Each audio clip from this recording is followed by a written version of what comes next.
Hello guys, welcome back to my YouTube channel T-Spot.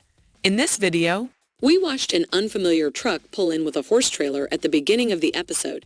And when Emmy went to see who it was because they weren't expecting anyone that day, she was greeted by Christy, the same person who welcomed Emmy to Finn's home in episode 10 when she went to visit him. When Christy identified herself as Finn's fiancée and asked Emmy to help her with her horse, it became clear that she wasn't just any person to Finn. After a brief conversation, him with Leo, Andy was certain she would turn down Christy's offer. But Emmy paused when Christy revealed that Lincoln belonged to Jay, Christy's brother. Because the Jay who died in the terrible vehicle accident that we learned about in episode 7 was the same Jay. Emmy finally made up her mind to look at Lincoln. Lincoln was difficult to move from the trailer, but once it was done, Lincoln settled in the barn fairly well. Christy, who was loitering and cleaning the horse's stall, couldn't say the same. However, Christy ultimately decided it was time to check into her motel, so she asked Emmy if there was a restroom she could use to clean off. Since Tim and Jessica were absent, Andy gave her directions to the barn loft, and it was there that Christy discovered the photo of Finn and Amy that Jessica had taken in episode 4. Amy and Christy had an awkward chat that followed. However, it was also a very crucial one because we learned Christy is actually Finn's ex-fiancée during it. Years earlier, Christy and Finn called their engagement off, and the only reason she told Amy that they were still engaged was because she wanted to harm Amy, since they had just established routines.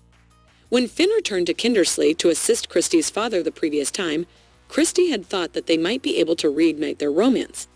However, with Amy in the picture, it no longer seemed feasible. Additionally, Christy said she was in the car with Finn and Jay at the time of the crash. Furthermore, neither she nor Finn can recall any details of that evening. Christy doesn't hold Finn responsible for what happened.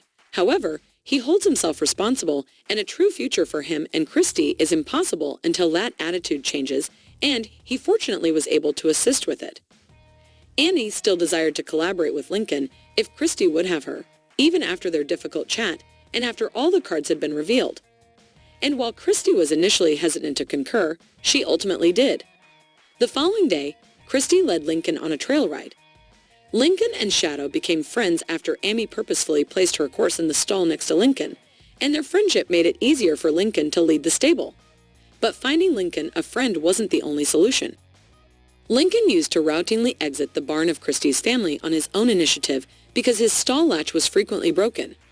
But after the incident that claimed Jay's life, Lincoln had no desire to do so, and Lincoln's issues weren't even limited to that. Lincoln went berserk and didn't want to continue the trail ride. When Amy and Christy came to a road they had to cross to continue, they returned to the barn after Emmy chose not to press the issue, but she did remark that Lincoln had been startled by the road. After they returned to the barn, Amy and Christy had an open discussion about their roles as the other woman and the ex. Amy revealed that she recently realized she wasn't really ready to move on yet. Finally, the two decided to let go of their jealous ex and the other woman issues and just be themselves. That appeared to be the beginning of a brand new friendship. The following morning, they returned to the road that startled Lincoln on their previous trail ride to continue working with him. When Lincoln began acting out once more as Christy attempted to cross the street, Amy urged Christy to take charge of the situation. However, this time a vehicle blew horn at them as it passed by, causing Lincoln to reverse and knock Christy off balance. After Lincoln crashed to the ground, something in Christy was activated, and all of her memories of the night Shay died instantly returned. It seems that Lincoln was the one who brought about their mishap. Lincoln had exited his stall that evening and run on the road because the latch was broken. Finn applied the brakes when he unexpectedly saw the horse that night while driving in the pitch black. However, Jay took the wheel and they veered off the road. In other words, Finn wasn't to blame for the accident or Jay's death. Christy was initially upset, which was understandable. She also didn't understand how recalling all of that would benefit her up until Emmy explained it to her. Emmy developed a strategy to aid the horse. After gaining a fresh insight, she first reestablished confidence between Christy and Lincoln by having Christy lead him around the round pen until he joined up. Lincoln and Christy eventually crossed the street once their trust had been restored, and Christy observed that Lincoln was back to his old self, the Lincoln she knew before Jay's death. Emmy wished Christy well and said she hoped things worked out between them before she left her home. Shortly after, Christy felt the need to tell Finn what she remembered in the hopes that it might change things between them. They split up as friends, and he also had to give some things some thought. After her experience with Christy, Emmy finally mustered the courage to remove her wedding rings after much deliberation. But that doesn't mean she is prepared to move on just yet. Even though she took the rings off her finger, Emmy strung them on a necklace around her neck because, as she had confessed to Christy, she still has a deep love for Ty. She seemed to be making a move toward moving on while still holding Tad close to her heart. Lou and Peter have been remarkably lovey-dovey since they made the decision to formally get back together in the season 15 final. The reality is that nothing in life is so straightforward. So despite their renewed commitment to one another, they still have relationship challenges to face, particularly given Peter's frequent absences. And in this episode, they brought up a problem that has existed for a while. When Peter first arrived at the ranch at the beginning of the episode, they immediately disagreed over how they should spend their time together. Lou reminded Peter that they had obligations at home, including a dinner date with Rick and Carl that they had made plans to have weeks earlier. Peter wanted to spend a fun weekend in Banff. Peter had to change his expectations for the upcoming weekend. While Georgie might not be giving Lou the whole truth about why Katie dropped out of a show, Lou was worried that Katie wanted a break from her because she decided to spend the weekend with Jack and Lisa at the fishing cottage. Additionally, Lou had the idea that since Carl had once worked as a Red Seal chef, she ought to prepare a nice menu for their dinner party. Naturally, Peter made an effort to convince Lou that if Georgie says Phoenix isn't feeling like competing, that's all there is to it. Lou felt that something wasn't quite right, though, because Georgie had been anticipating this event for weeks, and she wanted to film Quinn to see if she was correct. Peter correctly cautioned Lou not to do that because calling her daughter's boyfriend sounds like a major breach of parental authority. Lou went ahead and performed it anyhow and discovered that Phoenix has a tooth abscess and isn't feeling well, which is the real reason Georgie pulled out of the show. Peter took offense to it, and the two got into a fight about Lou watching Georgie behind her back, while Peter insisted that she should be allowed to leave well enough alone. Lou and Peter had to put their dispute on hold in order to seem to be the perfect dinner party host before Rick arrived. I might add, without Carl, it was an understatement to say that the supper was strained. To his credit, Rick made an effort to lighten the mood when he noticed that Lou and Peter were having a relationship. However, he was unsuccessful because Lou and Peter were constantly making fun of each other while eating. Lou is a one-woman show, therefore, Peter remarked that she made dinner by herself, despite his offer to assist her. Lou, meanwhile, brushed off Peter's statement about her inability to leave things alone and started into remarks about how she is constantly alone and that she has learned to adapt. The two began disputing about how to propose. Load the dishwasher when Peter snubbed them by asserting that Lou is the family's best chef. When Rick had enough, he intervened, pointing out that whatever was going on was obviously not about knives. He then asked the two lovers to take a deep breath in and out before attempting some techniques he had learned in couples therapy, such as getting Lou and Peter to look at each other and express their feelings using words that begin with "I feel." Even though Rick meant well, things turned out badly since there was nothing to stop Peter and Lou from airing their dirty laundry in front of Rick once the floodgates were opened.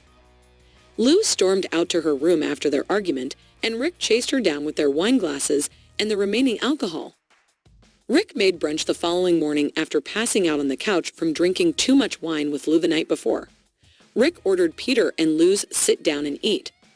When Peter entered the room after spending the night in the barn loft, Carl contacted Rick, and he declined his call before they could start eating. That caught Lou's attention, and when she questioned Rick about the real cause of Carl's absence from dinner, Rick admitted that they had fought themselves. Carl and Rick got into a heated argument when it turned out that Carl had built a crib in the second bathroom without getting Rick's permission because putting together the crib would act as a reminder of what they were unable to have if the adoption fell through. Rick decided not to get his hopes up when it came to adopting a child. Lou and Peter were there to support Rick during his difficult time. In the process, they also came to realize what was crucial for their own marriage. Therefore, Peter and Lou at last made amends and devised a strategy for moving past this. Once Rick made the decision to return home and apologize to Carl, Lou realized she needed to relinquish some control and allow her girls to seek her out if they needed assistance. Peter admitted that he needs to spend more time at home so he can be there for both the happy and the difficult moments. Jack, Lisa, and Katie were leaving for a weekend break to Jack's old fishing cabin, while Amy dealt with Christy and Lou and Peter's argument. Since episode 6, Jack and Lisa had been discussing a trip to the fishing cabin. Now that Jack was feeling better and could move around more easily, they made the decision to go. And when her great-granddaughter Katie begged to join them, they were unable to refuse her. Lou wanted to know how Katie was doing before she left and for Katie to pack a few more sweaters. So after some fussing from Lisa about Jack bringing things, particularly his guitar, to the truck after all, Jack was only cleared for light exercise, a little waiting on Katie, and a quick goodbye to the family, the trio finally left. Jack requested that Katie and Lisa stay in the cabin while he slept outside in the tent. When they arrived safely, since this was Katie's first visit, he wanted her to fully enjoy the fishing cottage experience. But on the first day, Katie did nothing but read and write in her notebook. Although Lisa and Jack weren't really concerned about this, it gave Lisa the idea to take Katie on a ladies' fishing trip in an effort to persuade Katie to open up. Naturally, Katie was reluctant to go. She didn't see the sense in going because fishing isn't really her thing, and she assumed they wouldn't catch any fish anyhow. But Lisa remained upbeat and set her eyes on catching at least one fish. To demonstrate to Jack that she had picked up some fishing tips from him, Lisa made an attempt to chat to Katie about staying to herself on their trip when they were out fishing. Lisa stopped it when Katie said that Lisa reminded her of Lou and that if she wanted the third degree, she could have stayed at home. Then Lisa unintentionally caught Katie's fly in her hand, which turned out to be a blessing in disguise because it forced Katie to finally open up. When Lisa said to Katie that she was more concerned about Katie than the fly in her hand, Katie revealed to Lisa that she had a crush on Logan, but that her heart was broken when she saw him with a girl her own age. After, at Katie's request, Lisa made a commitment not to bring up the subject again because Lou has been persistent in her pursuit of Katie. Regarding the crush, Alyssa did offer her great-granddaughter one more bit of guidance. Jack discovered Katie writing in her notebook that evening by the fire and inquired about her project. Katie said unwillingly, "I'm writing a poem." Jack inquired about reading it because he was curious. Katie, however, turned it down, believing it to be bad. But the following morning, before leaving with Lisa once more, Katie did read Jack her completed poem. Jack happily accepted it as well. Lisa and Katie continued their conversation about first loves and crushes while fishing. Lisa remembered her first crush, Charlie Scoles, a voice trainer at her parents' stables, and how, after getting to know him better, Charlie began to come off as rather uninteresting and boring and encouraged Katie by saying that she had plenty of time to find the right fish and that there were many fish in the river. At that very moment, Katie actually caught a fish and the two returned triumphant. Jack had a surprise waiting for the girls when they returned to the cottage. He was so moved after reading Katie's poem that he adapted the lines into a song and sang it for Lisa and Katie. For everyone involved, the experience was fantastic. When the group arrived at their house, Katie gave Lou a hug in gratitude for allowing her to accompany her great-grandparents to the cabin.